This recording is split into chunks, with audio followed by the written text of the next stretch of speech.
Olá, tudo bem? Meu nome é Gerson Vargas e eu sou sacerdote da Sagrada Família. Como eu havia falado no vídeo anterior, Por que Jesus, eu vou falar agora, vou fazer alguns vídeos falando acerca da fé ou dos tipos de fé que eu consigo enxergar, que eu consigo ver que pessoas diferentes têm, ou que pessoas, têm em estágios da sua evolução de fé, ela tem tipos de fé diferentes ao longo da sua caminhada. O primeiro tipo de fé que eu quero falar, e foi uma pela qual eu já passei e tive, depois deixei, depois voltei e levei um tempo para me acertar, foi a fé intelectual. A fé que é basicamente uma fé voltada para a intelectualidade, para a razão, para achar motivos racionais para crer, ou para tentar definir Deus, encontrar Deus, conceituar Deus de uma forma racional. Eu posso dizer que é uma fé, por exemplo, dos teólogos. Ela é válida, claro que é uma fé válida, há pessoas que são completamente avessos a esse tipo de fé, ou que dizem até que isso não é fé, ou há pessoas que dizem que se você realmente é racional não pode ter fé. E aqui eu uso o termo fé de uma maneira bem mais ampla, eu não estou especificando, eu estou usando fé como um termo muito similar à religião. É aquela forma de você crer porque, olha, eu fiz uma análise cuidadosa, minuciosa, eu investiguei, eu analisei, eu racionalizei e cheguei à conclusão de que Deus existe. É uma fé válida. Você vê, por exemplo, o Craig, aquele debatedor, apologista cristão, ele está bem enquadrado dentro desse tipo de fé. Eu não posso dizer que a fé dele é única e exclusivamente racional, eu não o conheço pessoalmente, mesmo que conhecesse, não quer dizer que a gente conversaria tanto para eu poder dar uma opinião sobre isso. Mas é uma fé muito voltada para isso, para análise. Por exemplo, o professor Rodrigo Silva expressa muito bem essa fé. O Mário Sérgio Cortella, aquele filósofo que é professor da PUC também, sem querer rotulá-los, dizendo que eles têm uma fé puramente racional. Mas é para te dar exemplos. É aquela fé que, por exemplo, esmiuça a Bíblia, vai nos originais hebraico, grego, vai procurar paralelos entre a linguagem usada naquela época, em determinados textos, para comparar aquela mesma palavra na Bíblia, para achar o sentido exato do texto bíblico. Ou uma fé que busca muito, por exemplo, combater, por exemplo, a teoria da evolução. Até explicando para você, se você é leigo, eu não posso dizer também que sou entendido no assunto, mas estive lendo um pouco mais, o termo teoria em ciência não quer dizer que é uma teoria, uma coisa, uma hipótese. Não, isso aí tem, na linguagem, no jargão científico, a palavra teoria, no caso a teoria da evolução, quer dizer que é aquilo mesmo, que ela é, vamos dizer assim, inverificável por uma questão de que é uma coisa que já passou.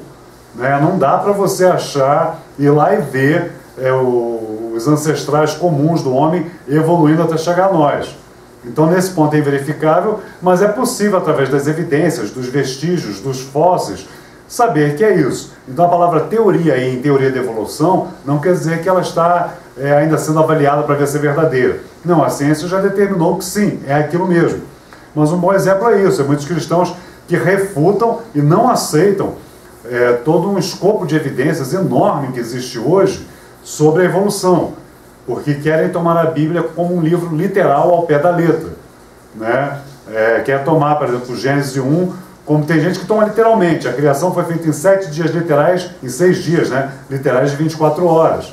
E aí usa suas justificativas. Há aqueles que dizem que a Terra tem no máximo 6.000 anos, quando todas as evidências científicas, e são muito fortes a esse respeito, já mostraram que não, que isso não é verdade. Eu vou até colocar aqui os links, tanto do canal do Pirula quanto do Yuri, que explicam essa questão da evolução muito bem explicado. Eu aconselho a você, se você não acredita nisso, que você veja com muita cautela os vídeos deles, analise, se tiver que mandar pergunta para eles, não mande para mim, não é minha praia, mande para eles.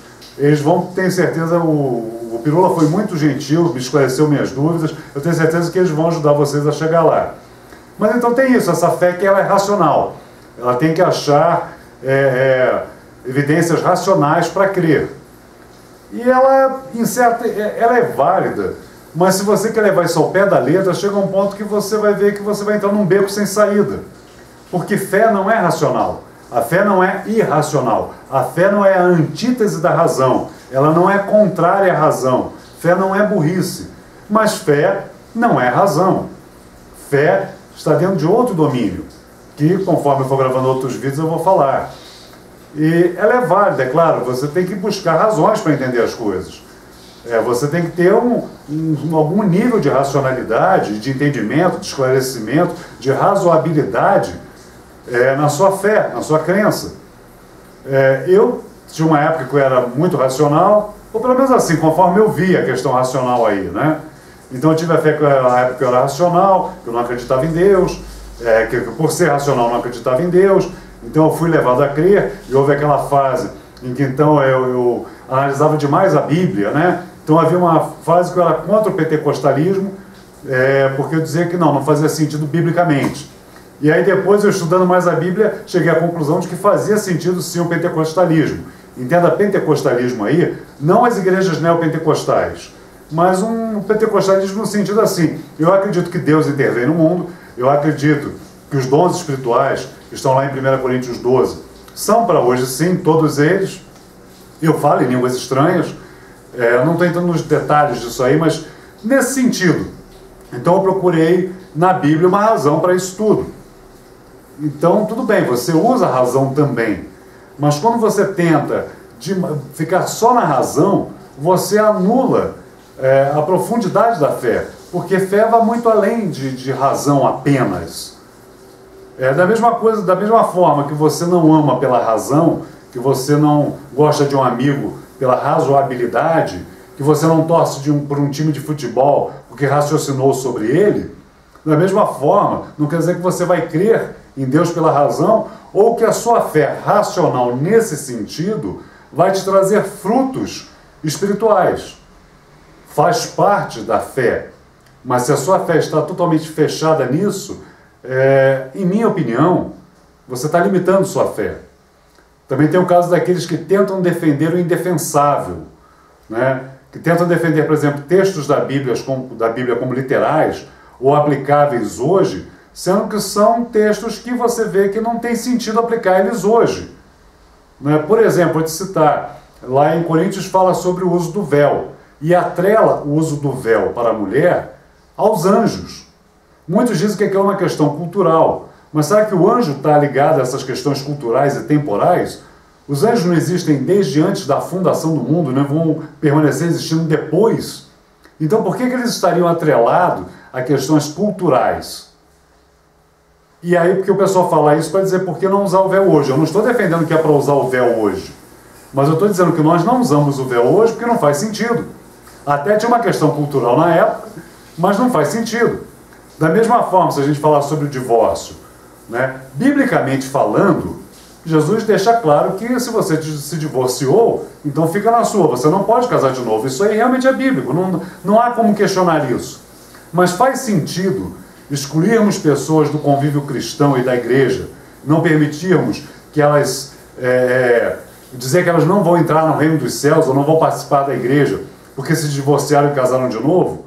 Eu acho que não faz nenhum sentido isso. Então acho que tem muitas questões que se tornam anacrônicas, sem sentido, não faz sentido. Eu sempre digo e vou repetir aqui: não confunda Deus com religião e não confunda Jesus com Bíblia. Jesus é a palavra de Deus, a Bíblia não é a palavra de Deus. Ela é palavra de Deus, ela é entendimento de Deus, ela é Deus na história, ela é um entendimento histórico de Deus dentro da época em que ela foi escrita, mostrando a evolução do conceito do entendimento do homem sobre Deus. O Deus que está lá em Deuteronômio não é o mesmo Deus de Isaías 51, não é o mesmo Deus de Jesus. Não que seja um Deus diferente, mas a compreensão é diferente. Então, assim, a fé ela é razoável, mas a fé não pode se fechar apenas na razão. Se você quer defender a sua visão de Deus apenas pela razão, é muito provável que você não tenha experiências concretas com Deus. É provável.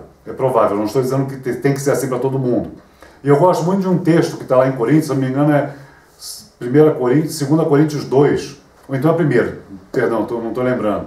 Paulo fala assim: e eu quando fui falar com vocês, coríntios, Eu não fui com ostentação de linguagem, quer dizer, com aquela linguagem bonita, elaborada, erudita, nem com palavras de sabedoria humana, para que a vossa fé não se baseasse nisso, em sabedoria humana, mas eu fui com demonstração de espírito e poder, para que a vossa fé se baseasse nisso, em espírito e em poder.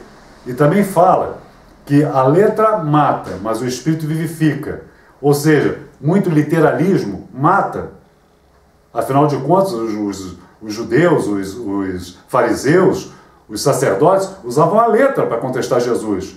Mas o espírito vivifica. E as palavras que eu vos tenho falado são espírito e são vida. Então pense sobre isso. Jesus fala que aquele que crer nele, rios de água viva fluirão do seu interior. Mas não é pela palavra ali da Bíblia. É espírito dentro da gente fazendo fluir uma torrente para a eternidade, na qual nós navegamos e encontramos Deus. Bom, esse é o primeiro vídeo, depois eu vou fazer outros. Valeu, até a próxima.